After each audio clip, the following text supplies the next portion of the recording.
Morgan Callahan's fingers gripped the rifle with a precision born of 12 years of elite training. The female Navy SEAL sniper adjusted her position on the rooftop, wind calculations automatically processing in her mind as her eyes stayed fixed to the scope. Even after leaving active duty 3 years ago, her body remembered. Some things you never unlearn. Before we jump back in, tell us where you're tuning in from, and if this story touches you, make sure you're subscribed, because tomorrow I've saved something extra special for you. 3,000 meters below, a small convoy approached the police checkpoint. Most wouldn't notice anything unusual about the dusty blue pickup truck third from the front, but Morgan did. 3 years into civilian life, and she still noticed everything.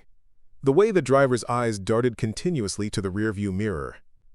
The slightly uneven distribution of weight in the bed of the truck suggesting concealed cargo.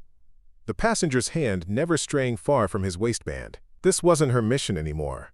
Morgan had left that life behind when she'd hung up her uniform and become just another face in the crowd. The transition hadn't been easy. How could it be?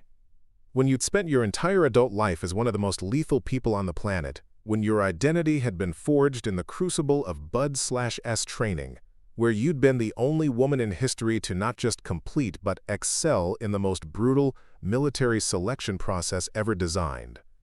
Morgan's sandy blonde hair was pulled back in a simple ponytail, her athletic frame disguised beneath an oversized flannel shirt and worn jeans. To anyone passing by, she looked like just another ranch hand, or maybe a park ranger on her day off. Nothing about her current appearance suggested she had once been Lieutenant Commander Morgan Callahan, call sign Phantom, the most decorated female special operator in American military history. The small diner where she'd stopped for coffee earlier had been busy with the usual morning crowd, truckers, local farmers, and a table of National Guard members on weekend duty. Morgan had chosen a corner seat, back to the wall, eyes on both the entrance and the kitchen doorway. Old habits. The waitress had noticed her military-precise posture, the way her eyes tracked movement, how she positioned her coffee cup for a swift grab with her dominant hand. "You serve?" the waitress had asked, her own bearing suggesting military background. Morgan had nodded once, offering nothing more. The less said, the better. Her official records were sealed, her missions classified, her very existence as a female SEAL operator technically denied by the Department of Defense. That was the price of making history in the shadows. The few who knew the truth respected her privacy, understanding that anonymity was both her shield and her sanctuary. After leaving the diner, Morgan had continued her journey eastward through Nevada. The small cabin waiting for her in the mountains would provide the solitude she craved. A place where the nightmares came less frequently, where the phantom pain from her old wounds didn't scream quite so loudly, where the ghosts of fallen teammates didn't hover at the corners of her vision. When she spotted the police checkpoint ahead, Morgan's tactical mind activated automatically. 3 patrol vehicles, 6 officers visible, 1 K9 unit. Standard traffic stop procedure with additional security measures suggesting they were looking for someone specific. Morgan evaluated and dismissed any potential threat. Her vehicle was registered properly, her identification impeccable, her weapon legally owned and secured in a locked case. As she pulled up to the checkpoint, Officer Trent Daniels approached her window with the swagger of a man who enjoyed his authority a little too much. Morgan recognized the type immediately. She'd encountered them in every corner of the world. Men who mistook aggression for strength, dominance for leadership. "License and registration," Daniels demanded, not bothering with the courtesy of identifying himself first. His eyes swept over Morgan with dismissive assessment, categorizing her as just another woman, harmless and unremarkable. Morgan handed over her documents with calm efficiency, her movements deliberate and controlled. Nothing in her demeanor suggested anything other than a cooperative civilian complying with a routine check. "Where you headed today, ma'am?" Daniels asked, studying her license with unwarranted intensity. "Just passing through," Morgan replied, her voice neutral. "Heading to visit family." Preparing and narrating this story took us a lot of time, so if you are enjoying it, subscribe to our channel. It means a lot to us. Now, back to the story. Something in her tone must have triggered Daniels. Insecurity. His posture stiffened, his expression hardening as he leaned closer to the window. "Step out of the vehicle, please," he said, the request clearly in order.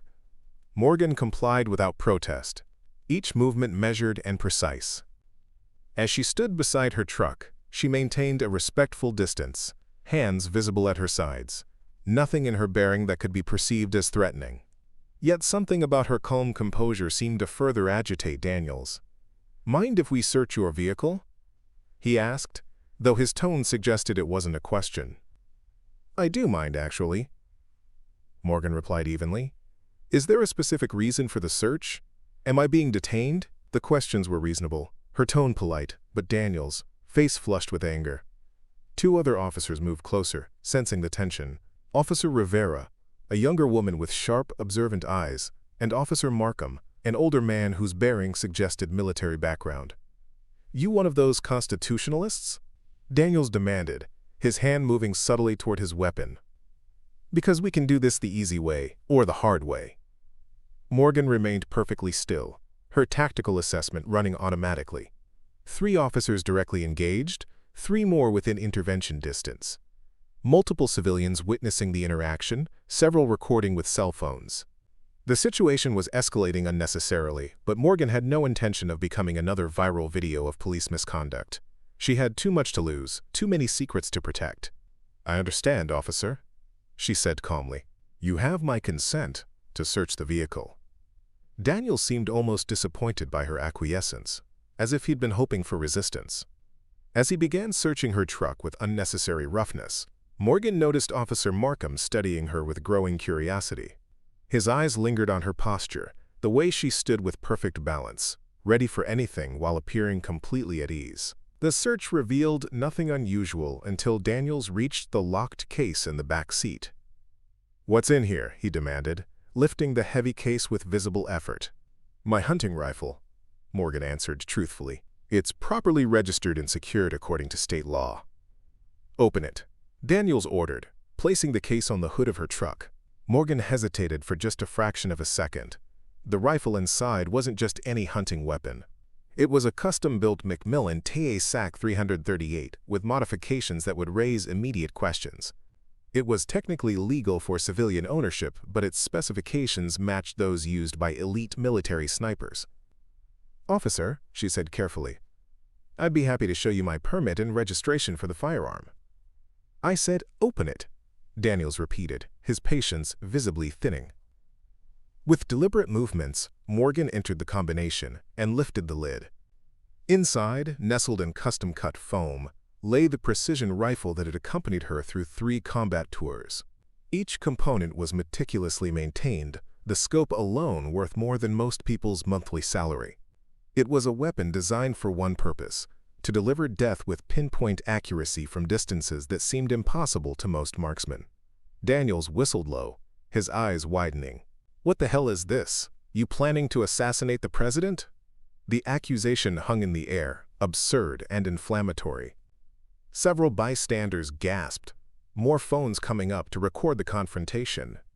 Morgan kept her expression neutral, though internally she calculated how quickly this situation could spiral beyond control. "That's a legally owned hunting rifle with proper registration," she stated calmly. "The paperwork is in the side compartment of the case." Daniels ignored her, turning to his colleagues. "Call this in. I want to know if she's on any watch lists." His hand moved to his handcuffs as he turned back to Morgan. "Until we verify this, you're being detained." Morgan could have ended the situation in multiple ways. She could have disarmed Daniels before he even realized she was moving. Could have cited specific legal precedents that made his detention illegal. Could have mentioned names of high-ranking officials who would intervene immediately if contacted. Instead, she chose the path of least resistance, allowing Daniels to place the handcuffs on her wrists without protest. As she was led to the patrol car, Morgan noticed several things simultaneously. A dark SUV pulling up at the periphery of the checkpoint. Officer Markham speaking urgently into his radio, his expression grave. A military-style vehicle approaching from the opposite direction. Something was happening beyond the standard harassment by an officer drunk on his own authority. "You're making a mistake," Morgan said quietly as Daniels pushed her into the back seat of the patrol car. "Save it for the judge," he replied, slamming the door. Through the window, Morgan watched as a man in civilian clothes emerged from the SUV, his bearing unmistakably military despite the lack of uniform. He approached Officer Markham, showed some form of identification, and immediately both men looked toward the patrol car, where Morgan sat handcuffed. 15 minutes passed as Morgan sat calmly in the back of the patrol car, using the techniques she'd learned during CRE training to remain patient and alert. She watched through the window as more vehicles arrived, including 2 black Suburbans with government plates. Whatever database Daniels had accessed with her identification had clearly triggered some form of alert. Officer Rivera approached the car and opened the door. "Ma'am, there seems to be some confusion about your identity," she said, her voice betraying uncertainty. "Can you confirm your full name and current occupation?" "Morgan Callahan," she replied simply. "I work as a security consultant." The half-truth would hold up under basic scrutiny.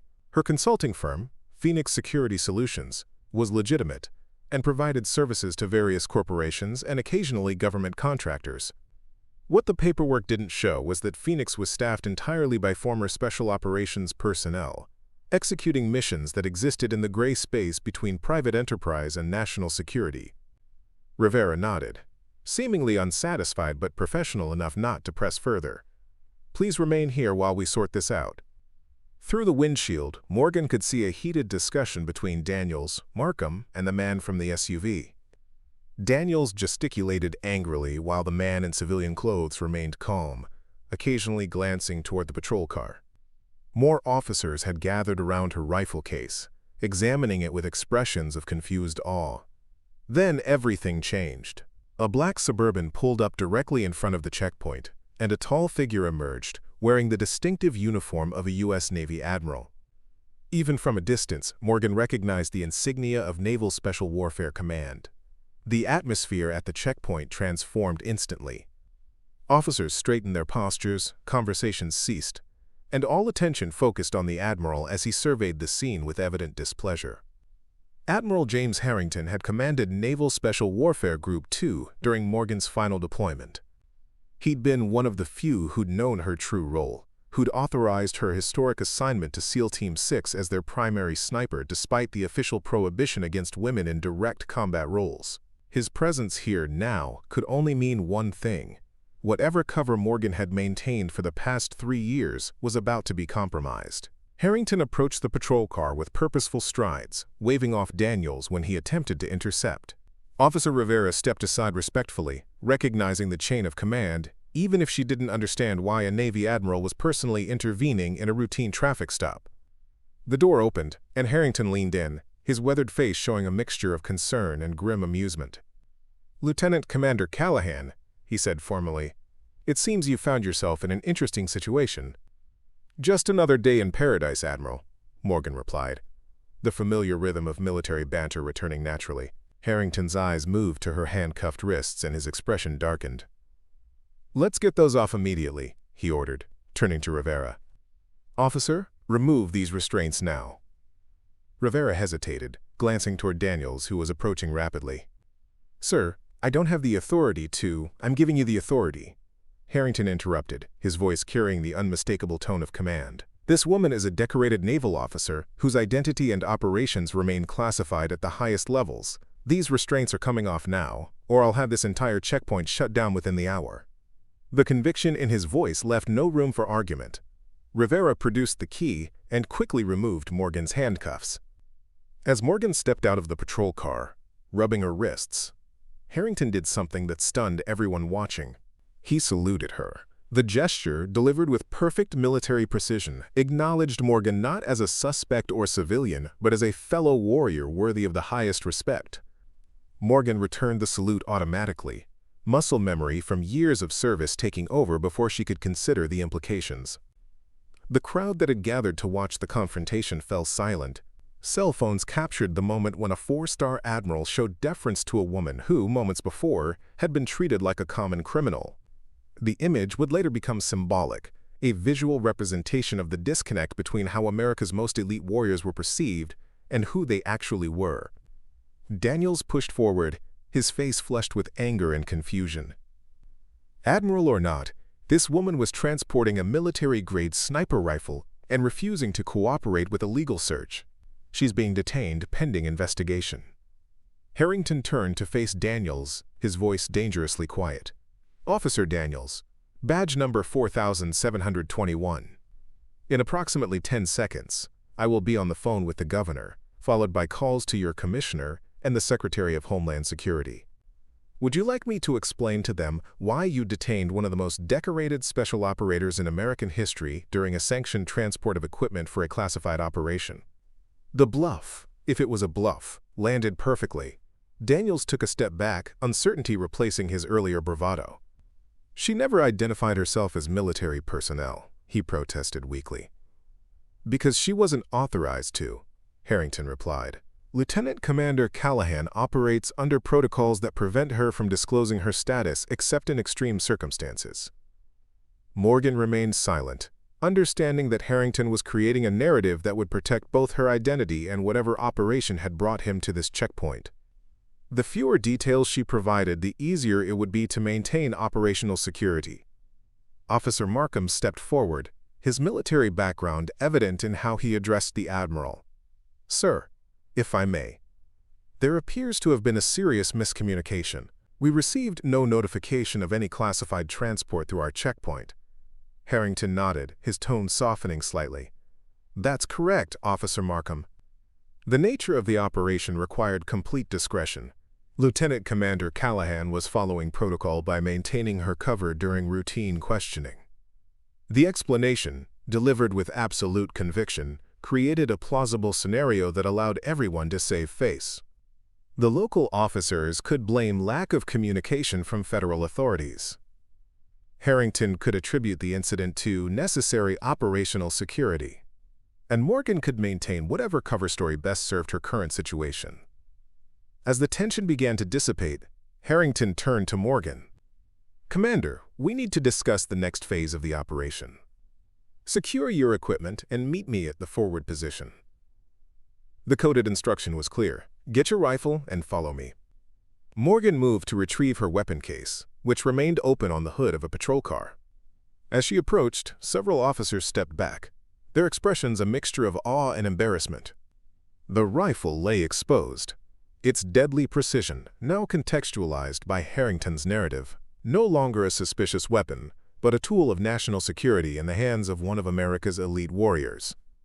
As Morgan secured the case, a young officer approached hesitantly. "Ma'am," he said quietly, "my brother's in the Navy. If what the Admiral said is true, I just wanted to say thank you for your service." Morgan nodded acknowledgement, uncomfortable with gratitude for a role she wasn't supposed to have, for missions that officially never happened. The paradox of the special operations community, to serve with distinction but without recognition, had never felt more acute than in this moment. With her rifle secured, Morgan followed Harrington to his vehicle, aware of the dozens of eyes tracking her movement, the cell phone still recording what had become an unexpected drama in this remote corner of Nevada. Whatever operation had brought Harrington here, whatever cover had been compromised, the consequences would be significant. As they reached the Suburban, Harrington paused, turning to face the assembled officers and civilians. "What happened here today will be classified under national security protocols," he announced, his voice carrying across the checkpoint. "Anyone who has recorded video is requested to delete it immediately. Those who comply will face no consequences. Those who choose to share what they've witnessed may be subject to investigation under federal statutes governing the protection of classified personnel and operations." The statement, delivered with the weight of official authority, had an immediate effect. Several people could be seen deleting videos from their phones. Others looked uncertain, weighing the significance of what they'd witnessed against the potential consequences of sharing it. Morgan knew the reality. In the age of social media, containment was nearly impossible. Whatever narrative emerged from this incident would be shaped by fragments of truth, official denials, and the public's insatiable appetite for stories about secret operations and hidden heroes. Her anonymity, carefully maintained for 3 years, was now compromised to an unknown degree. As she slid into the passenger seat of the Suburban, Morgan finally asked the question that had been burning since Harrington's arrival. "Admiral, with all due respect, what the hell is going on? I've been out for 3 years. Why the personal extraction?" Harrington's expression grew grave as he started the engine. "Because, Commander Callahan, we need Phantom back." We wouldn't have risked exposing you if the situation wasn't critical." The use of her call sign sent a chill down Morgan's spine.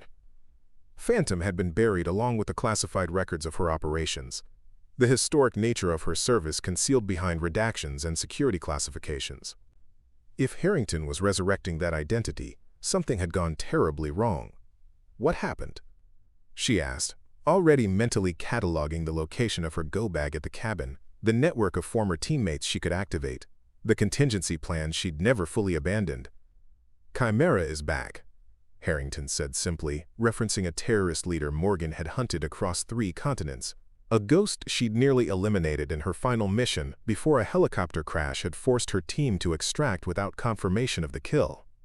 "That's impossible," Morgan replied, her mind racing through the details of that final operation. "The intelligence confirmed." The intelligence was wrong. Harrington cut her off, and now he's planning something that makes his previous attacks look like practice runs. "You're the only one who ever got close to him, the only one who understands how he thinks." As the Suburban pulled away from the checkpoint, Morgan gazed out the window at the officers and civilians still processing what they'd witnessed. For 3 years, she'd been Morgan Callahan, civilian. In the span of 30 minutes, she'd been transformed back into Lieutenant Commander Callahan, Phantom, one of America's deadliest operators. The transition should have felt jarring, but instead, it felt like slipping back into a second skin that had never truly been shed. The quiet life she'd constructed had always been temporary, a pause rather than an ending. Deep down, she'd always known that the skills that made her exceptional couldn't remain dormant forever, that the nation that had forged her into a weapon would eventually need her again.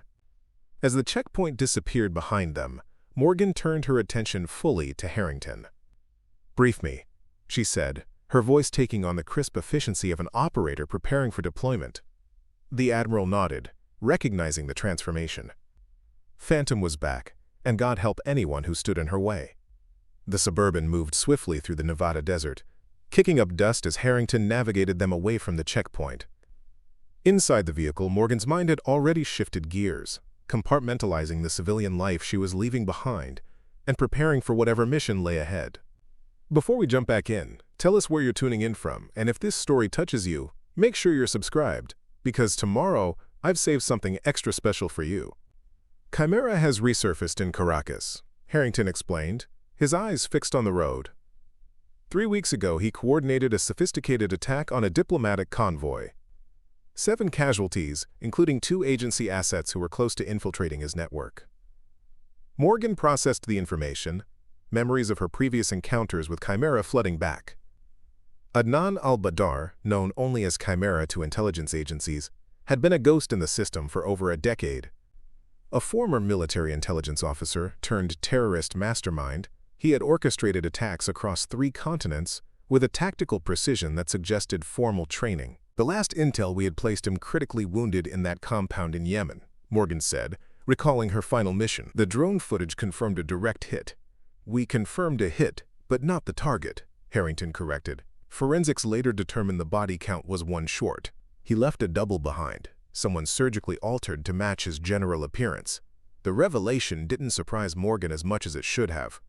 Chimera had always been 3 steps ahead, anticipating their moves with uncanny precision. It was what had made him such a formidable adversary and why she had been specifically selected to hunt him. "What's his play now?" she asked. Harrington handed her a secure tablet. Facial recognition caught him at this location in Mexico City 2 days ago. He was meeting with known weapons dealers specializing in CBRN materials. Morgan's blood ran cold. Chemical, biological, radiological, nuclear, the spectrum of weapons that kept counterterrorism experts awake at night. "How credible is the intel?" she asked, studying the grainy surveillance photos. "Credible enough that the president has authorized a black operation to find and neutralize him before whatever he's planning comes to fruition," Harrington replied. "This isn't just naval special warfare anymore. We're talking joint task force with direct CIA involvement." Morgan scrolled through the intelligence briefing on the tablet, her trained eye picking out relevant details from the sea of information. Chimera had evolved his methodology since their last encounter, becoming even more elusive, more patient in his planning. "You still haven't told me why you need me specifically," she said. though she already suspected the answer. You have active SEAL teams with operators who've been training continuously while I've been living as a civilian. Harrington's expression was grim. Because you're the only one who's ever gotten close enough to look him in the eye. You understand how he thinks, how he moves. And because he knows you too. The statement hung in the air between them. During her final mission hunting Chimera, Morgan had indeed come face to face with him, a momentary encounter before the building they were in had been rocked by explosions. In that brief moment, a strange recognition had passed between them, two apex predators acknowledging each other across the battlefield. "He's asking for you," Harrington finally said, dropping the bombshell that explained everything. "What?" Morgan's head snapped up from the tablet. "The attack in Caracas. There was a message left specifically for you, for Phantom." Harrington handed her another device, this one containing a video file. This was uploaded to a secure server used by our assets in the region. The encryption key was your service number. Morgan played the video, her face betraying nothing as Chimera's voice filled the vehicle. He appeared older than she remembered, a new scar running along his jawline, but his eyes remained the same, calculating, intelligent, utterly without remorse. "Phantom," he began, using her call sign with unsettling familiarity. "I know you're watching. Our game was left unfinished, and I find myself dissatisfied with the lack of resolution. You were a worthy adversary, perhaps the only one who truly understood the chess match we were playing. The others send soldiers. You sent a hunter." He paused, a slight smile playing at the corners of his mouth. "I'm offering you one chance to finish what we started. One opportunity to prevent what comes next. You know how to find me. Come alone, or don't come at all. The clock is ticking, Phantom. Will you answer the call?" The video ended, leaving Morgan staring at a blank screen, her mind racing through implications and possibilities. "It's a trap," she said finally, stating the obvious. "Of course it is," Harrington agreed. "But it's also an opportunity. He wants you specifically, which means his focus will be on you. That gives us an advantage we didn't have before. Preparing and narrating this story took us a lot of time, so if you are enjoying it, subscribe to our channel. It means a lot to us." Now back to the story. "So I'm bait," Morgan concluded, her tone neutral. It wasn't a question or accusation, merely an assessment of her tactical value in the operation. "You're the primary operator with tactical flexibility to adapt to developing intelligence," Harrington corrected with the precision of a man choosing his words carefully. "The Joint Chiefs have authorized a multi-phase operation with you as the tip of the spear. You'll have full support, but ultimate mission authority rests with you." It was an unprecedented level of autonomy, even for a special operator of her caliber. The implications weren't lost on Morgan. This mission was deemed so critical that normal chain of command was being modified to give her maximum operational flexibility. "Why would he risk exposure like this?" she asked, thinking aloud. "Chimera has survived this long by remaining invisible. Making direct contact, especially with someone who's tracked him before, it doesn't fit his profile. Unless what he's planning is significant enough to warrant the risk," Harrington suggested. "Intelligence suggests he's acquired components for a radiological dispersal device. Potential casualties in the thousands if detonated in a major population center." Morgan absorbed this information, her tactical mind already formulating preliminary strategies. He mentioned a clock ticking. "Have we established a timeline?" "Analysts believe we have less than 2 weeks based on the pattern of his movements and material acquisitions," Harrington replied. "The operation is already being assembled. We're en route to a forward operating base in Arizona, where you'll be briefed on the full operational parameters and meet your support team." Morgan nodded, her decision already made. Whatever life she had built as a civilian would have to wait. Some calls transcended personal choice. They were obligations born from capability. If she was uniquely positioned to stop Chimera, then the question of whether to engage was moot. "I'll need my kit," she said simply. "And a complete intelligence package on his activities since Yemen." Harrington seemed to relax slightly, as if he'd been uncertain of her response despite his confident approach at the checkpoint. "Everything you need is waiting at the FOB. Your old team has been recalled for this operation." This caught Morgan by surprise. "Echo team is involved? I thought most of them had transitioned to training roles." They were the ones who insisted, Harrington said with a hint of a smile. When word came down about Tremera, they volunteered as a unit. Said no one else would understand how to support you properly. The revelation sent an unexpected wave of emotion through Morgan. Echo Team had been her family for 5 years, the small unit of elite operators who have had accepted her not as a female SEAL, an anomaly to be tolerated, but as Phantom, a hunter whose gender was irrelevant compared to her lethality and tactical acumen. Jackson? She asked, referring to her former team leader. Master Chief now, Harrington confirmed, still as stubborn as ever, refuses to take a desk job despite having enough combat tours to wallpaper the Pentagon. A small smile curved Morgan's lips. Some things never changed, and Master Chief Samuel Jackson's dedication to the front lines was apparently one of them. As the Suburban continued its journey toward the Arizona border, Morgan turned her attention back to the intelligence materials.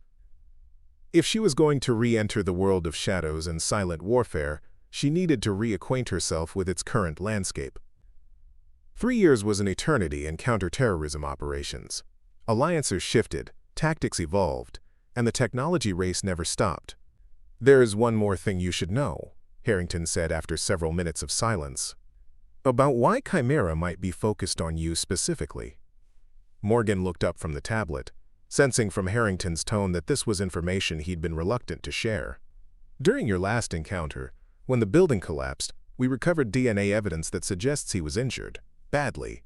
Harrington's hands tightened on the steering wheel. The blood pattern analysis indicates a high-velocity round fragmented near his spine. He would have required extensive surgery to survive. Morgan processed this information, recalling the final moments before the extraction helicopter had pulled her team out of Yemen. In the chaos of the collapsing building, she'd fired a single shot at a fleeting shadow, a shot she'd never been able to confirm had found its target. "You're saying I wounded him," she concluded, "and now he's back for revenge." "The psychological profile suggests it's more complex than simple revenge," Harrington replied. "Chimera operates from a framework of twisted honor. You nearly killed him, something no one else has accomplished. In his mind, that creates a bond between you, a connection that needs to be resolved." The notion was disturbing but consistent with what Morgan had observed of Chimera's psychology. He viewed conflict as a form of communication, violence as a language spoken between equals. Her bullet finding its mark would have earned his respect in some perverse way. "There's something else," Harrington continued. "Intelligence suggests he's been monitoring you. We don't know for how long or how extensively, but he made references in his communications that indicate knowledge of your civilian identity and movements." The revelation sent a chill through Morgan's spine. The idea that Chimera had been watching her, perhaps for years, tracking her movements while she remained unaware, violated something fundamental. Her training had instilled a heightened awareness of surveillance, yet she'd detected nothing. "How?" she asked, the single word loaded with implications. "We're still working on that," Harrington admitted. "It's possible he has assets within U.S. intelligence or access to surveillance technology we haven't accounted for. Either way, your cover as Morgan Callahan's civilian is completely compromised." The statement was delivered matter-of-factly, but its impact was profound. Morgan had spent 3 years building a life outside the shadow world of special operations. She'd established relationships, however limited, with people who knew nothing of Phantom or her classified history. Now that life was effectively over, burned as completely as if it had never existed. "I understand," she said simply, compartmentalizing the loss as she'd been trained to do. Attachments were vulnerabilities in her world, and she'd always known her civilian identity was temporary at best. The Suburban turned off the main highway onto a restricted access road, passing through a checkpoint manned by soldiers in unmarked uniforms. Harrington presented identification that was examined carefully before they were waved through. "Welcome to Forward Operating Base Achilles," Harrington said as they approached a complex of buildings designed to blend into the desert landscape. Established specifically for this operation and known to only a select group within the intelligence community. As they pulled into the compound, Morgan observed the security measures with professional assessment. Multiple layers of surveillance, varied force protection elements, and careful attention to counterintelligence measures. Whoever had designed the security protocols understood the level of threat they were facing. The vehicle came to a stop outside the main structure, and before Morgan could open her door, it was pulled open from outside. Standing there, dressed in tactical gear that couldn't disguise his imposing frame, was Master Chief Samuel Jackson. "Took you long enough, Phantom," he said, his weathered face breaking into a rare smile. "We've been waiting for you to grace us with your presence." Morgan stepped out, straightening to her full height as she faced her former team leader. Despite her impressive 6-foot frame, she still had to look up to meet Jackson's eyes. "Master Chief," she acknowledged formally, before a grin spread across her face. "Still walking around like you own every room you enter, I see. Only until you show up and start making everyone nervous with that 1,000-yard stare of yours," he replied, pulling her into a brief but powerful embrace that spoke volumes about their shared history. As they separated, Morgan became aware of other figures emerging from the building. Lieutenant Commander Marcus Chen, Echo Team's intelligence specialist and tactician; Chief Petty Officer Darius Wilson, communications expert and the team's unofficial morale officer; Petty Officer First Class Elena Diaz, explosive specialist and the only other woman Morgan had served with in naval special warfare. "The gang's all here," Chen said, stepping forward to greet Morgan with a respectful nod. "Minus Rodriguez, who's still en route from Coronado." Morgan felt a sudden tightness in her chest at the sight of her former teammates. These were the people who had shared the most intense experiences of her life, who had seen her at her best and worst, who understood parts of her that no civilian ever could. "I thought you all had moved on to cushy training positions," she said, masking the emotion in her voice with professional detachment. "We did," Wilson replied with his characteristic grin. "But when we heard Chimera was back and asking for you specifically, we figured you'd need people who understand how that big brain of yours works. Can't have you going all lone wolf on a mission this critical." Diaz stepped forward, her normally serious expression softening slightly. "Besides, someone has to make sure you remember you're not actually invincible, no matter what your service record suggests." The gentle ribbing was familiar, comforting in its normalcy. It was how special operators processed stress and maintained unit cohesion, through humor that would seem callous to outsiders, but served as a vital release valve for those who lived constantly on the edge. "If you're all done with the reunion," Harrington interjected, though his tone held no real reproach, "we have an operational briefing in 5 minutes. Chimera isn't waiting while you reminisce about old times."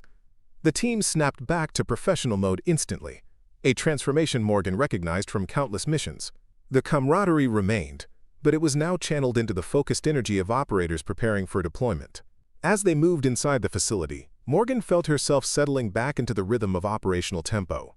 The civilian persona she'd cultivated, the security consultant with the quiet life, receded like a tide pulling back from shore. In its place stood Phantom, the hunter who had tracked high-value targets across continents, the sniper whose patience and precision had become legendary within the special operations community.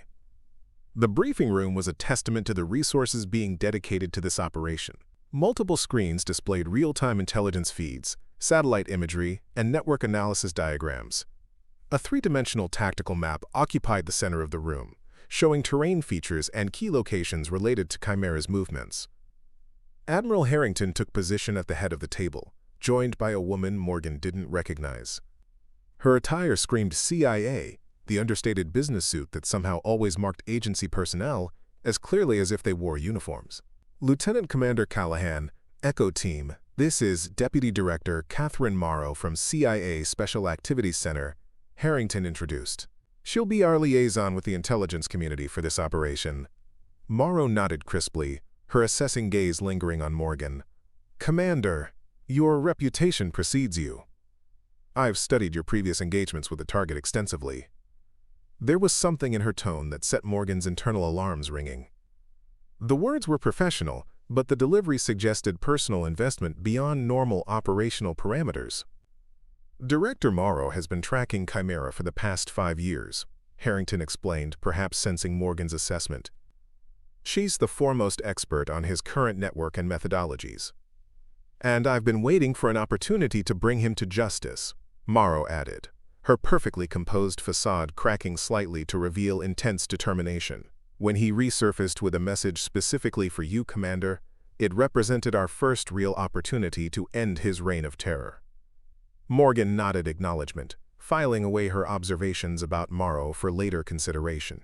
In her experience, personal vendettas made for complicated operational dynamics, especially in high-stakes scenarios. "Let's get to the briefing," Harrington said, activating the main display.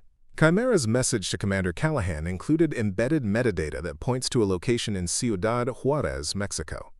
"We believe this is the first breadcrumb in a trail he's creating specifically for Phantom to follow." The tactical display shifted to show a detailed map of the Mexico U.S. border region, focusing on Ciudad Juarez. Key locations were highlighted, with particular emphasis on a former industrial complex near the city's outskirts. "Our intelligence suggests this is an intermediary location, not Chimera's actual position," Morrow continued. "He's too cautious for direct contact. Instead, he's established a series of checkpoints, each revealing the location of the next, only after specific verification protocols are completed." "He's testing me," Morgan concluded, studying the display, "making sure I'm coming alone as instructed, and that I'm still the operative he remembers." "Precisely," Morrow confirmed. "Which is why we're proposing a hybrid approach. You'll appear to be operating alone, following his breadcrumb trail as directed, while Echo Team provides invisible overwatch and support. We'll be monitoring every move, ready to intervene if necessary, but maintaining enough distance to avoid triggering his surveillance." Morgan considered the approach, automatically identifying potential failure points and contingencies. "His surveillance capabilities are the unknown variable. If he's been monitoring me in civilian life without detection, we have to assume his technical resources are sophisticated." "We've accounted for that," Chen interjected, stepping forward to manipulate the tactical display. "Based on analysis of his previous operations, we've identified his likely surveillance methods and developed countermeasures that should create sufficient operational security without appearing too perfect." Morgan nodded, impressed but not surprised by Chen's thoroughness. As Echo Team's intelligence specialist, he'd always been 3 steps ahead in anticipating adversary capabilities. "The mission parameters are straightforward," Harrington said, bringing the discussion back to central objectives. "Follow Chimera's trail, locate his position, and neutralize the threat he represents.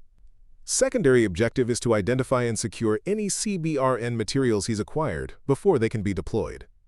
The simplicity of the mission statement belied the complexity of its execution. Tracking Chimera through his elaborate security measures while maintaining the illusion of operating alone would require perfect coordination and timing. "Timeline?" Morgan asked, already mentally preparing for deployment. "You'll insert into Ciudad Juarez tomorrow at 0600, Harrington replied. "Echo Team will establish positions 12 hours prior to your arrival to ensure operational security. Once you're on the ground, mission clock starts running. Based on analysis of the components Chimera has acquired, we estimate a maximum window of 10 days before he's ready to deploy whatever weapon he's assembling." Morgan absorbed this information, her mind already processing tactical approaches and contingencies.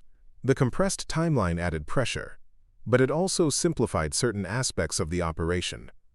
When options were limited by time constraints, decision trees became more manageable. "Questions?" Harrington asked, looking around the room. "Rules of engagement?" Jackson inquired, his tone making it clear he was asking about operational flexibility rather than limitations. "This is a black operation with maximum discretion authorized," Harrington stated unambiguously. "You are to use whatever means necessary to prevent Chimera from deploying a CBRN weapon against civilian targets. Full stop." The clarity of the authorization was both reassuring and sobering. They were being given the ultimate operational freedom, but only because the stakes were high enough to justify it.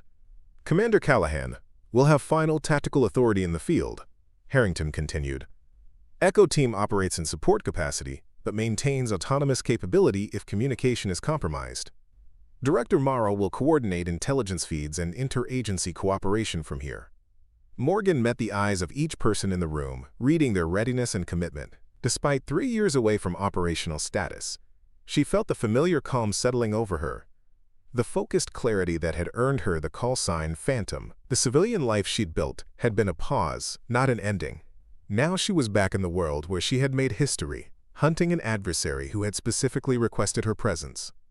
As the briefing concluded and the team dispersed to prepare their equipment, Director Morrow approached Morgan privately. "Commander," she said quietly, "there's something you should know about Chimera that wasn't included in the official briefing."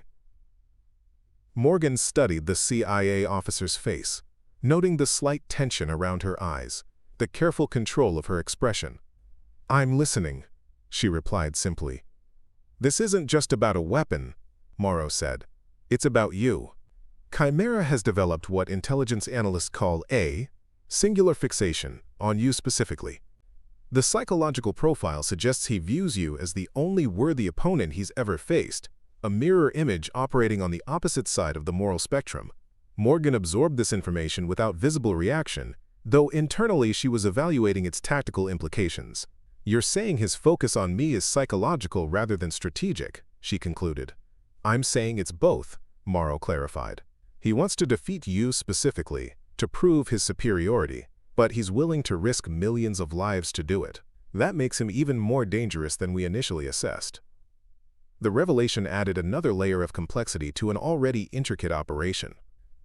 If Chimera's motivation was partially driven by psychological factors rather than pure strategic calculation, his decision-making might not follow predictable patterns. "Thank you for the information," Morgan said, her mind already incorporating this new variable into her tactical approach. As Morrow walked away, Master Chief Jackson appeared at Morgan's side, his expression suggesting he'd overheard at least part of the conversation. "So our target has a special interest in you," he observed. "That complicates things." "Or simplifies them," Morgan countered. "A fixation creates predictability. We can use that." Jackson studied her face for a moment before nodding slowly. Back in the saddle less than a day, and already thinking 3 moves ahead. "Some things never change, Phantom." Morgan allowed herself a small smile, the familiar weight of her responsibility settling across her shoulders like a well-worn harness. "No, they don't, and neither does the mission. We find him, we stop him, we come home. Just like always." But as she turned to prepare her equipment, Morgan knew this mission was different. Chimera had made it personal, had violated the boundary between her operational identity and civilian life. Whatever game he was playing, whatever trap he had set, she would meet it with the same precision and determination that had defined her career. Phantom was back in the hunt, and this time, there would be no extraction before confirmation. The pre-dawn darkness shrouded Ciudad Juarez in shadows as Morgan made her approach to the abandoned industrial complex. Her movements were deliberate, each step calculated to appear casual to any observer while maintaining tactical awareness of her surroundings. The weight of her concealed sidearm against her ribs was reassuring, a physical reminder that despite her civilian appearance, she was fully operational. Before we jump back in, tell us where you're tuning in from, and if this story touches you, make sure you're subscribed, because tomorrow I've saved something extra special for you. 3 kilometers away, Echo Team maintained overwatch positions, their presence invisible, but their support absolute. The communications device in Morgan's ear was virtually undetectable, disguised as a hearing aid that would pass all but the most sophisticated scans. "Phantom, this is Overlord. You are approaching the first marker. Thermal imaging shows 2 tangos inside the main building, northeast corner, 3rd floor. No other heat signatures detected within the complex." Jackson's voice was a reassuring murmur in her ear. "Copy that." Morgan subvocalized, the throat microphone picking up vibrations rather than audible speech. Proceeding as planned. The industrial complex loomed ahead, a relic of better economic times. Rust-streaked metal and crumbling concrete gave it the appearance of a mechanical corpse, picked clean by time and neglect. Morgan approached with the confidence of someone who belonged there, who had every right to enter forbidden spaces. As she slipped through a gap in the chain-link fence, her senses heightened. The air carried traces of chemicals and human presence, subtle indicators that this abandoned site wasn't as deserted as it appeared. Chimera had chosen well for his first checkpoint, isolated enough for private business, yet common enough for urban explorers that her presence wouldn't immediately trigger suspicion. "I'm picking up surveillance equipment," Chen's voice reported through her earpiece. "Standard motion sensors at ground level, but there's something more sophisticated on the 3rd floor." possibly millimeter wave scanning technology. Morgan processed this information without breaking stride. Millimeter wave scanners could detect weapons and communications equipment through clothing. It was advanced technology for a terrorist organization, further evidence of Chimera's exceptional resources. Acknowledged, she replied. Proceeding with countermeasures. The specialized lining of her clothing would diffuse most scanning technology, appearing as static rather than revealing her equipment. It wasn't perfect. Truly sophisticated systems might detect anomalies, but it created reasonable doubt, enough to maintain her cover as a lone operator. As Morgan entered the building, dust motes danced in the thin beams of light that penetrated the boarded windows. Her footsteps echoed slightly despite her careful movement, the sound traveling through empty corridors like whispers of the past. This place had once bustled with workers, dreams of prosperity, futures being built piece by piece. Now it stood as a monument to abandoned potential. Morgan moved through the ground floor methodically, checking corners and sightlines automatically. Her breathing remained steady, her heart rate controlled through years of training in high-stress environments. This was where she excelled, the space between tension and action, the quiet hunt before the moment of truth. The stairwell to the upper floors was partially collapsed, requiring careful navigation. Morgan tested each step before committing her weight, aware that noise discipline was as important as physical security. As she reached the second floor, a subtle shift in air pressure alerted her to movement above, movement on the third floor. She sub-vocalized. One Tango repositioning toward the stairwell. Confirmed. Wilson responded from his observation post. He's carrying what appears to be an AK variant. Moving cautiously, not like he's expecting immediate contact. Morgan continued her ascent, her posture deliberately non-threatening while maintaining readiness to respond instantly if challenged. As she reached the third-floor landing, she paused, listening to the rhythm of footsteps moving away from her position. The corridor stretched before her, lined with what had once been administrative offices. Most doors hung askew on broken hinges, except for one at the far end that appeared newly reinforced. That would be her destination, the first checkpoint in Chimera's elaborate game. Preparing and narrating this story took us a lot of time, so if you are enjoying it, subscribe to our channel. It means a lot to us. Now back to the story. As Morgan moved down the hallway, a figure emerged from a side room, assault rifle held at low ready. The man was young, perhaps early 20s, with the hardened expression of someone who had seen too much violence too early in life. His eyes widened slightly at the sight of Morgan, a woman, alone, apparently unarmed, walking calmly through a terrorist checkpoint. "Stop," he commanded in Spanish, raising his weapon slightly. "Hands where I can see them."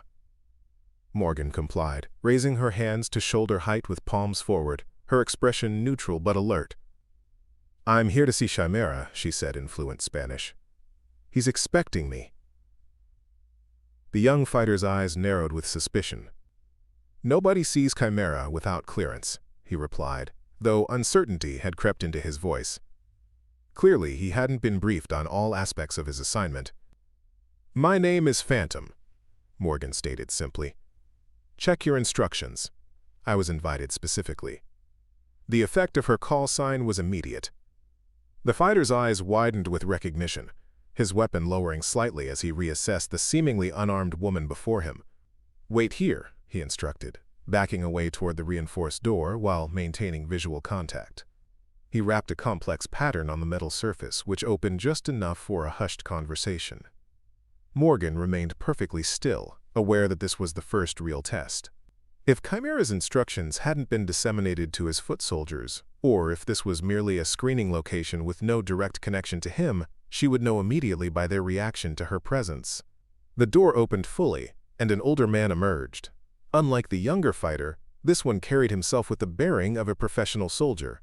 His eyes assessed Morgan with clinical precision, taking in details that most would miss: the perfect balance of her stance, the controlled stillness of her hands, the unflinching focus of her gaze. "You came alone," he stated in English, his accent suggesting Eastern European military training, brave or foolish. "I was invited," Morgan replied evenly. "And I understood the terms." The man nodded once, then gestured toward the room behind him. You will be searched before proceeding. Morgan had expected this and moved forward without hesitation. Inside the room, sophisticated scanning equipment had been set up alongside more traditional security measures. A female operative stepped forward with a handheld scanner, beginning a thorough inspection that would detect most conventional weapons or surveillance devices. Morgan knew her specialized equipment would register anomalies, but not definitive contraband. The real test would be whether Chimera's people had been instructed to expect such anomalies and allow them, or if this was meant to be a trap from the beginning. "She's carrying something," the woman announced after completing her scan. "Metallic signature consistent with a compact firearm, plus additional electronic components I can't identify." The leader studied Morgan's face, searching for signs of deception or fear. Finding none, he nodded slowly. "He said you would come prepared. That it would be an insult to expect otherwise." A subtle test passed. Chimera had anticipated she would arrive armed despite his instruction to come alone. He wasn't expecting compliance.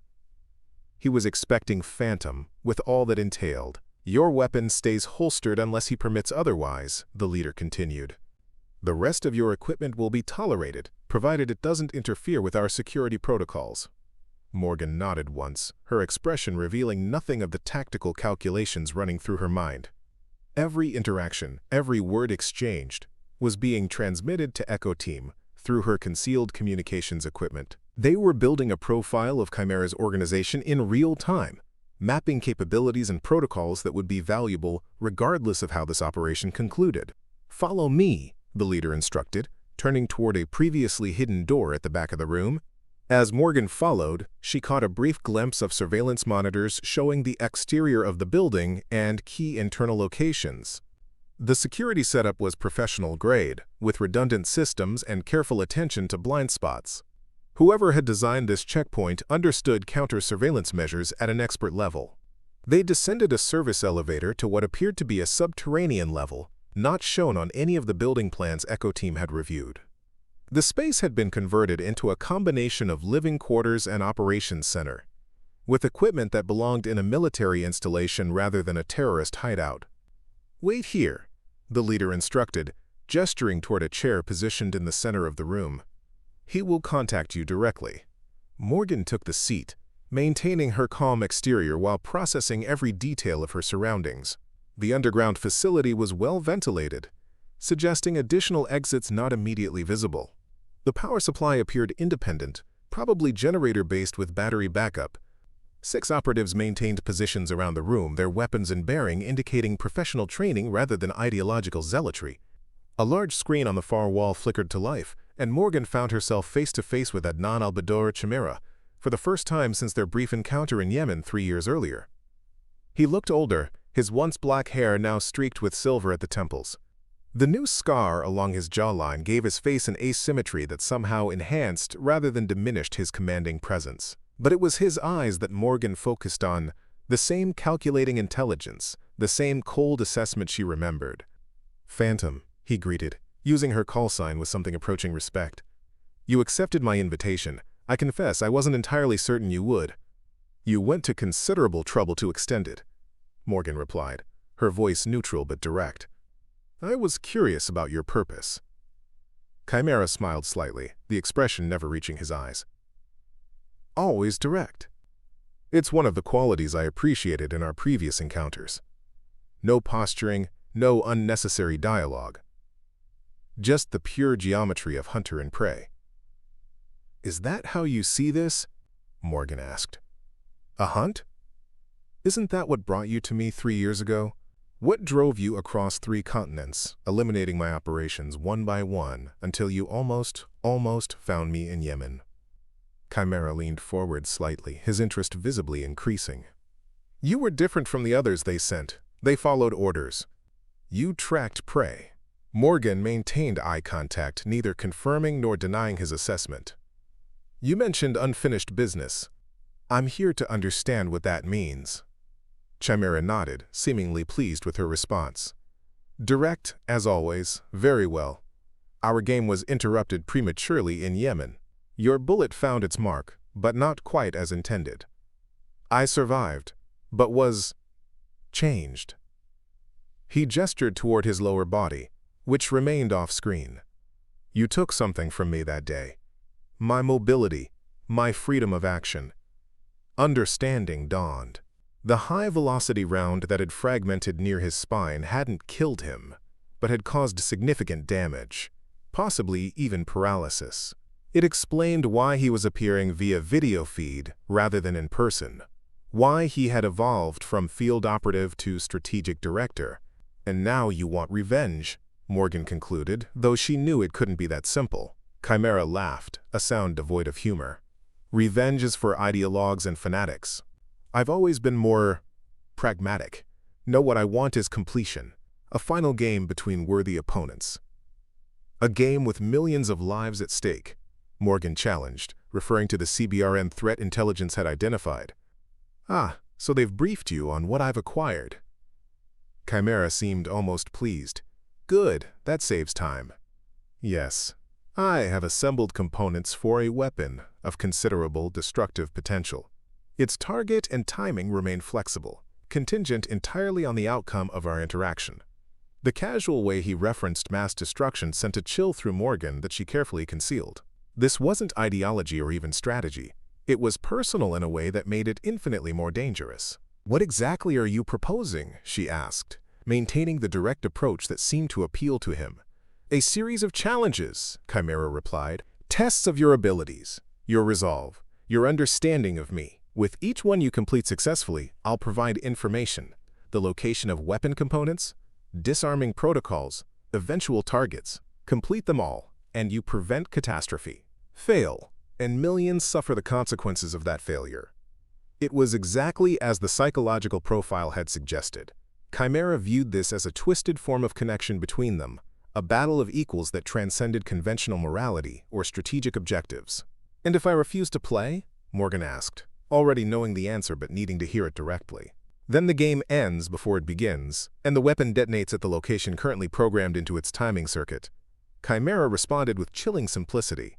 A location I selected specifically because of its connection to your civilian identity, Morgan Callahan. The use of her real name, spoken with such casual confidence, confirmed everything intelligence had feared about the extent of Chimera's surveillance. He hadn't just tracked her movements, he'd penetrated deeply enough into her life to understand what might motivate her beyond duty or orders. You've been watching me, she stated, neither question nor accusation. I've been studying you, Chimera corrected, as you once studied me, learning patterns, preferences, weaknesses. The hunter became the hunted, though you never realized it. Morgan processed this information with the same tactical detachment she applied to all intelligence, separating emotional response from strategic implication. What's the first challenge? Chimera smiled again, seemingly pleased by her willingness to engage. Directness rewarded. Very well. 15 kilometers from this location is a marketplace in the Centro district. At precisely noon today, a courier will arrive, carrying a package marked with my personal cipher. Intercept this courier and retrieve the package without alerting local authorities or causing civilian casualties. Morgan considered the parameters of the challenge. A busy marketplace at midday would be crowded with innocent bystanders. The courier would likely be protected, possibly with instructions to destroy the package if threatened directly. The courier's description? She asked. That's part of the challenge, Chimera replied. Identify him based on operational patterns alone. Show me you're still the hunter I remember. It was a test of her observational skills and tactical acumen, deliberately structured to assess whether 3 years of civilian life had dulled her edge. Morgan nodded once, accepting the terms without further question. One final parameter, Chimera added. You have exactly 4 hours from this moment to complete the task. After that, the courier disappears, and with him, the lives of 10,000 people I've selected as the first demonstration of my weapon's capability. The screen went dark before Morgan could respond, leaving her facing the leader of Chimera's security team. The man's expression had changed subtly, a new respect evident in his assessment of her. You are to leave immediately, he instructed. No further communication will be permitted within this facility. Morgan stood, maintaining her composed exterior, while her mind processed the tactical implications of everything she'd learned. As she was escorted back to the surface level of the building, she sub-vocalized to Echo Team. "Full transmit received?" "Affirmative," Jackson confirmed. "We caught everything." Tactical options are being assessed for the marketplace scenario. Marketplace surveillance is already being established, Chen added. Satellite imagery and local CCTV feeds are being rerouted to our command center. We'll have eyes on the entire area before you arrive. Morgan emerged from the building into morning sunlight that had begun to burn away the pre-dawn mist. The city was awakening around her, unaware of the deadly game being played in its midst. As she walked purposefully toward the extraction point where she would rendezvous with part of Echo Team, her mind was already analyzing the challenge Chimera had set. The marketplace would be crowded, noisy, filled with variables she couldn't control. Identifying the courier would require reading subtle indicators of operational security, the slightly too alert posture, the calculated movement patterns, the unconscious scanning for threats that marked trained personnel regardless of their cover identity. "What's our time window?" she asked as she slipped into the nondescript vehicle where Wilson waited behind the wheel.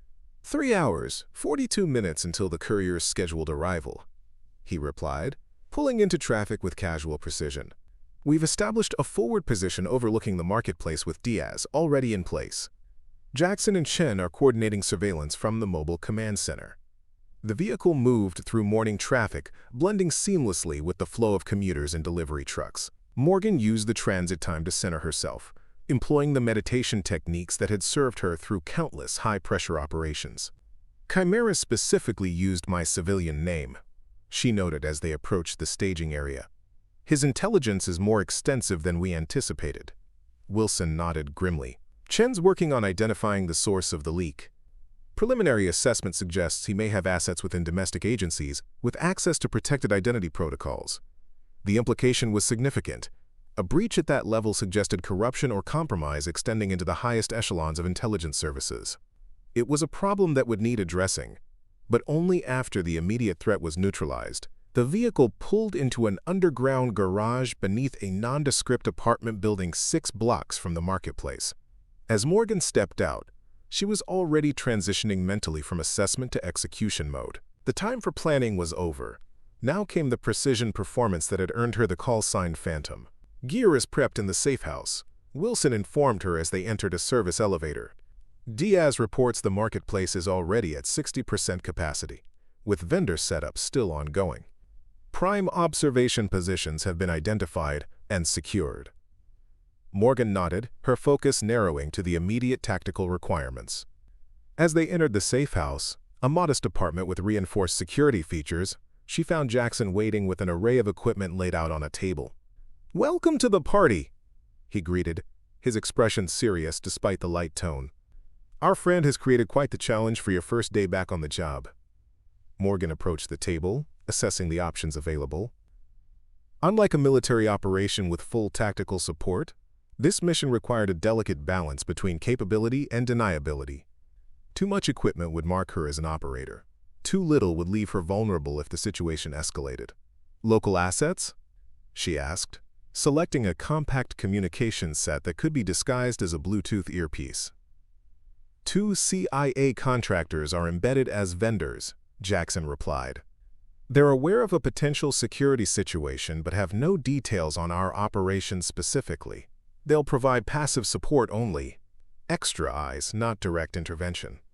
Morgan nodded, appreciating the clean operational lines. Fewer moving parts meant fewer potential complications, especially in a scenario requiring subtle action rather than force projection. "Satellite feed is live," Chen announced from his position at a bank of monitors. "We have 97% coverage of the marketplace and surrounding streets. Facial recognition is running against known Chimera associates, but expect limited utility given his tendency to recruit locally." Morgan studied the live feed, memorizing the layout of the marketplace, identifying choke points and potential extraction routes. Her mind processed the information methodically, breaking the complex environment into manageable segments that could be systematically monitored. "His challenge is deliberately structured to test specific skills," she observed. "Pattern recognition, Crowd dynamics, non-kinetic intervention. He's assessing whether I'm still the operative he remembers. Or he's setting you up for a public failure, Jackson suggested. Maximum visibility if something goes wrong. Morgan considered this possibility, then shook her head slightly. That's not how he thinks. This isn't about public humiliation or even operational success from his perspective. It's about the game itself. The interaction between hunter and prey, as he described it. Which role does he see you playing? Diaz's voice asked through the communications link. Both. Morgan replied with certainty. That's what makes this dangerous. He doesn't see clear lines between us, just two predators circling each other. Quote, as she completed her equipment selection, minimal but essential, Morgan felt the familiar calm of operational focus settling over her. The world narrowed to mission parameters, tactical variables, and execution pathways. Everything else, the implications of Chimera's surveillance, the potential corruption within intelligence agencies, even the CBRN threat hanging over millions, receded to background awareness, important but not immediate. Time to position, she announced, checking her watch. 90 minutes until target arrival. As Morgan moved toward the door, Jackson stopped her with a hand on her shoulder, the only team member who could approach her with such familiarity without triggering an automatic defensive response. Phantom, he said quietly, using her call sign deliberately. Remember who you are. 3 years as a civilian doesn't change what makes you exceptional. Trust your instincts. They've never steered you wrong. Morgan met his gaze, allowing a moment of genuine connection before the mission facade fully descended. I remember, she assured him. Some things you never forget. With that, she stepped out into the bright Mexican morning, just another tourist exploring the vibrant streets of Ciudad Juarez. No visible sign marked her as different from the dozens of Americans crossing the border for shopping or sightseeing. Nothing in her casual stride or relaxed posture suggested she was hunting a terrorist courier in a deadly game, with millions of lives at stake. But beneath that carefully constructed normality, Phantom moved with absolute purpose. The predator was on the hunt once more, invisible not through concealment, but through perfect mimicry of the ordinary. It was what had always made her exceptional, the ability to disappear in plain sight, to move unseen not through shadows but through the bright light of day. As she approached the marketplace, Morgan's senses heightened to that preternatural awareness that had become legendary within special operations circles. Every detail registered. The pattern of foot traffic, the rhythm of vendor calls, the subtle security presence of local police at the periphery. She absorbed it all, creating a mental baseline against which any anomaly would immediately register. I'm in position, she sub-vocalized through her concealed microphone. Beginning primary surveillance pass. The hunt had begun, and somewhere in the flow of humanity before her, a courier was approaching with the first piece of Chimera's deadly puzzle. Morgan would find him, not because failure was unacceptable, but because this was who she had always been. Civilian life had been the disguise. Phantom was the reality. And Phantom never lost her prey. The marketplace pulsed with energy as noon approached. Vendors called out their wares, tourists and locals mingled in the narrow aisles, and the aroma of street food filled the air with spices and smoke. Morgan moved through this sensory tapestry with practiced ease, her eyes constantly scanning while her posture remained relaxed, unhurried. Before we jump back in, tell us where you're tuning in from, and if this story touches you, make sure you're subscribed, because tomorrow, I've saved something extra special for you. 30 minutes to courier arrival, Chen's voice murmured in her ear. All entrance points remain under surveillance. No matches on facial recognition yet. Morgan acknowledged with a subtle tap on her communications device. She had positioned herself at a coffee stand with excellent sightlines to 3 of the marketplace's main arteries. To anyone observing, she appeared to be just another American tourist enjoying the authentic local experience. Her camera, a high-end model common among travelers, served the dual purpose of maintaining her cover while allowing her to photograph suspicious individuals for Echo Team's analysis. South entrance showing increased security presence. Diaz reported from her position on a rooftop overlooking the marketplace. Local police, 2 units. Standard patrol pattern. Doesn't appear related to our operation. Package visual confirmed. She sub-vocalized. Messenger bag, external pocket, manila envelope with red cipher marking. The critical moment had arrived. The envelope was tantalizingly accessible, but extracting it without alerting the courier would require perfect execution. Morgan positioned herself slightly behind the courier, using the pressing crowd as natural cover. As the street performers encouraged people to join their circle, the crowd surged slightly, creating momentary confusion. Morgan used the movement to shield her actions as her hand moved with surgical precision toward the courier's bag. Years of training in pickpocket techniques, originally learned to defend against them, now served an offensive purpose. Her fingers slipped into the external pocket, pinching the edge of the envelope with just enough pressure to extract it without disturbing the bag's position on the courier's shoulder. The entire motion took less than 2 seconds, invisible to anyone not specifically watching for it. Package secured, Morgan confirmed, sliding the envelope into her camera bag with the same fluid movement. Moving to extraction point, the courier remained focused on the performers, unaware that his mission had just failed. Morgan moved away casually, neither hurrying nor lingering, just another tourist enjoying the spectacle before continuing her shopping. Handler is still in position, Diaz warned. No indication she observed the extraction. Morgan acknowledged with a subtle nod that would be visible to Diaz's observation position. She maintained her tourist persona, stopping to examine merchandise at a stall, taking photos of architectural details, blending seamlessly with the flow of visitors. It would be several minutes before the courier discovered the missing package, possibly not until he attempted to make the scheduled delivery. By then, Morgan would be well clear of the marketplace, the critical intelligence already in transit to the operational team. As she approached the designated extraction point, a small cafe 3 blocks from the marketplace, Morgan allowed herself a moment of professional satisfaction. The operation had been executed flawlessly, with no civilian awareness, no security alerts, and no indication to Chimera's organization that their courier had been compromised. Jackson was waiting at the cafe, disguised as a business traveler working on a laptop. As Morgan took a seat at his table, she placed her camera bag between them, allowing him to secure the envelope while maintaining the appearance of casual conversation. "Nicely done," Jackson murmured, his eyes on his computer screen as his hands expertly transferred the envelope to a secure container in his briefcase. Clean extraction with no indicators. Just like old times. Morgan sipped the water a waiter had promptly brought to their table. The courier's training was adequate, but not exceptional. His handler was more professional, former intelligence, possibly Eastern European based on her positioning and protocols. Both still at the marketplace, Chen confirmed through their earpieces. Courier has not yet discovered the missing package. Estimated 3 to 5 minutes before they realize the compromise.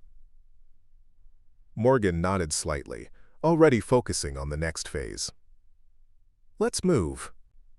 I want to examine the package at the safe house before reporting to Chimera." They departed separately, using different routes back to the safe house to ensure they weren't followed. Morgan took a deliberately circuitous path, employing counter-surveillance techniques that would identify any tail. By the time she arrived at the apartment building, she was confident she had moved unobserved through the city. Inside the safe house, Echo Team had already gathered around the secured package.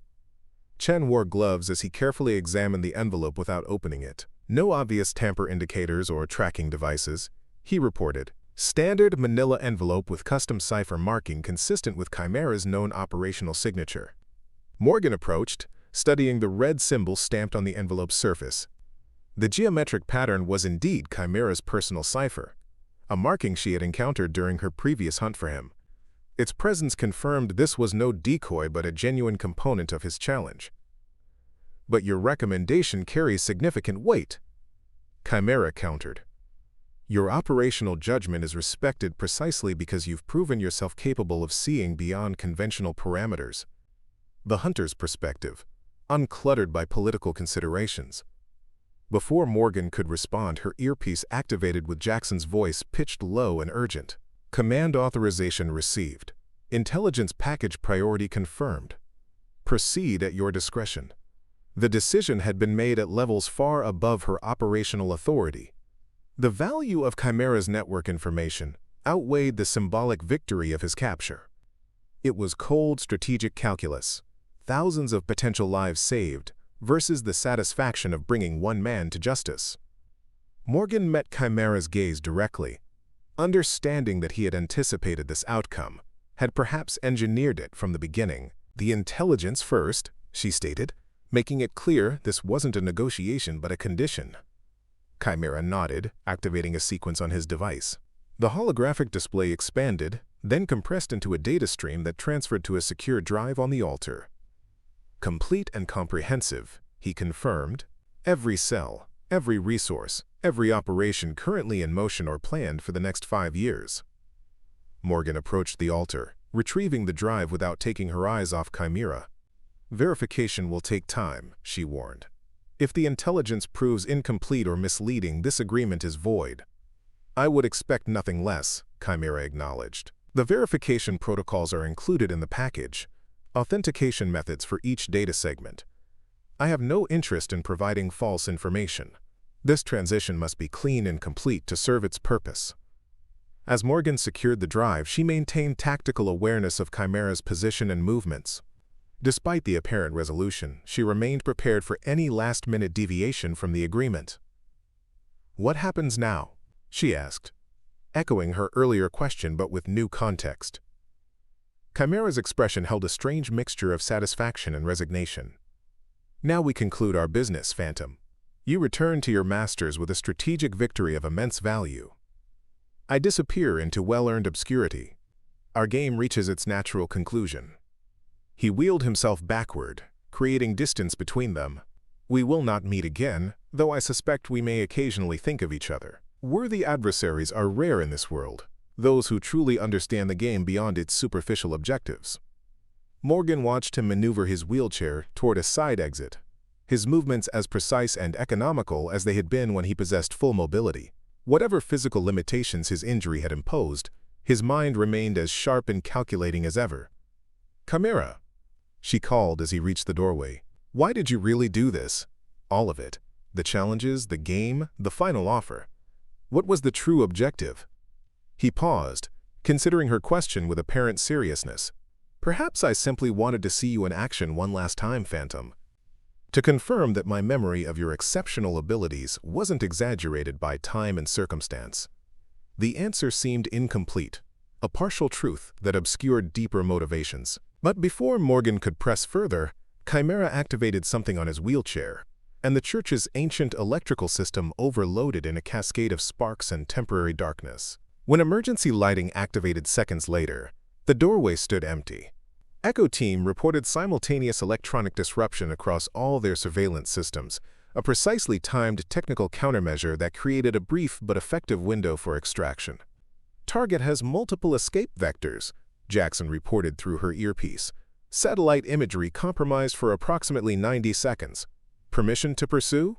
Morgan considered the strategic equation, weighing operational options against the intelligence already secured. "Negative," she decided. "Secure the intelligence package. That's the priority objective." As Echo Team moved to extract her and the critical intelligence drive, Morgan took a final look at the empty doorway where Chimera had disappeared. Their strange relationship, hunter and prey, adversary and mirror image, had reached its conclusion, at least in its active phase.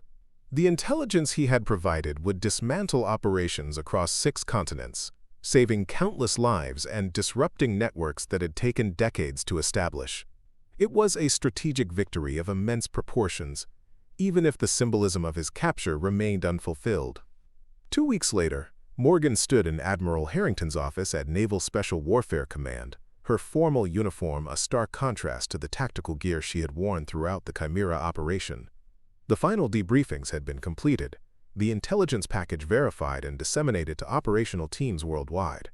"The President wanted me to convey his personal thanks," Harrington said, sliding a leather folder across his desk.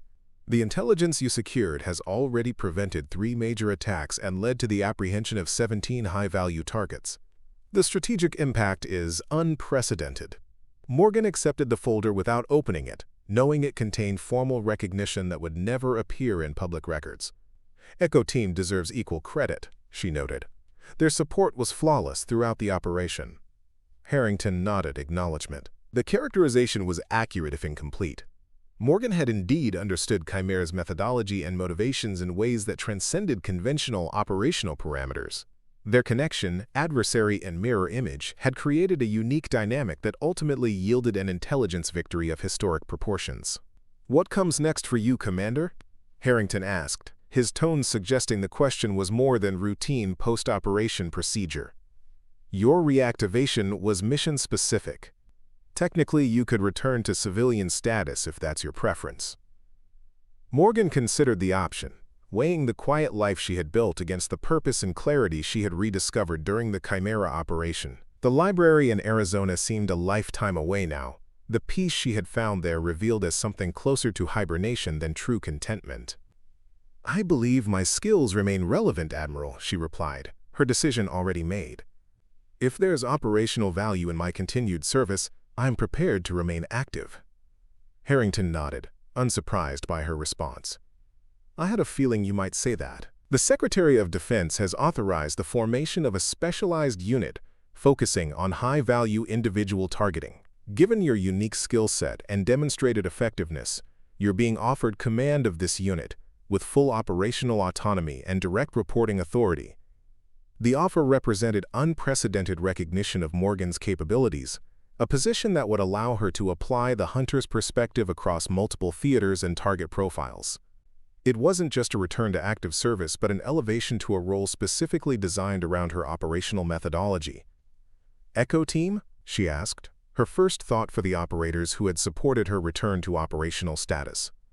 "Would remain intact as your core unit," Harrington confirmed, "with authorization to expand as operational requirements dictate. Jackson has already indicated his willingness to continue as your second-in-command." Morgan nodded, unsurprised by Jackson's decision. Like her, he had found his purpose in the operational realm, his skills too finely honed to be easily translated to civilian applications. "I accept," she said simply, her commitment requiring no elaborate declaration. Harrington smiled slightly, the expression of a commander who had successfully matched the right operator to the right mission. "Phantom Operations Group is yours, Commander. Your first target package is already being compiled, a former intelligence operative who's established a significant network in Eastern Europe. Details are classified until you've completed the reactivation protocols." As Morgan left Naval Special Warfare Command that afternoon, the late sunlight casting long shadows across the parking lot, she reflected on the strange symmetry of her journey. 3 years ago, she had walked away from this world, believing her purpose had been fulfilled. Now she returned, not as the same operator who had left, but as something more evolved, a hunter whose understanding had been deepened by both civilian perspective and renewed operational clarity. Chimera had been right about one thing. They were both products of a particular moment in history, specialists whose skills represented a unique approach to an evolving landscape. But where he had chosen to dismantle his legacy, she had found a way to adapt hers to new challenges. The future would bring new adversaries, new hunting grounds, new operational parameters, but the essence remained unchanged. The patient precision, the tactical clarity, the unwavering focus that had defined her career from the beginning. As she drove away from the compound, Morgan allowed herself a moment of genuine satisfaction. Phantom was back in the hunt, not as a temporary resurrection but as a permanent return to purpose. The world might evolve, methodologies might change, but some roles remained essential regardless of context, and hers was one of them. The hunter would always be needed, as long as there were those who threatened from the shadows. And Morgan Callahan, call sign Phantom, would answer that need with the same quiet efficiency that had made her a legend in a world few would ever know existed. Up next, you've got 2 more standout stories right on your screen. If this one hit the mark, you won't want to pass these up. Just click and check them out. And don't forget to subscribe and turn on the notification bell so you don't miss any upload from us.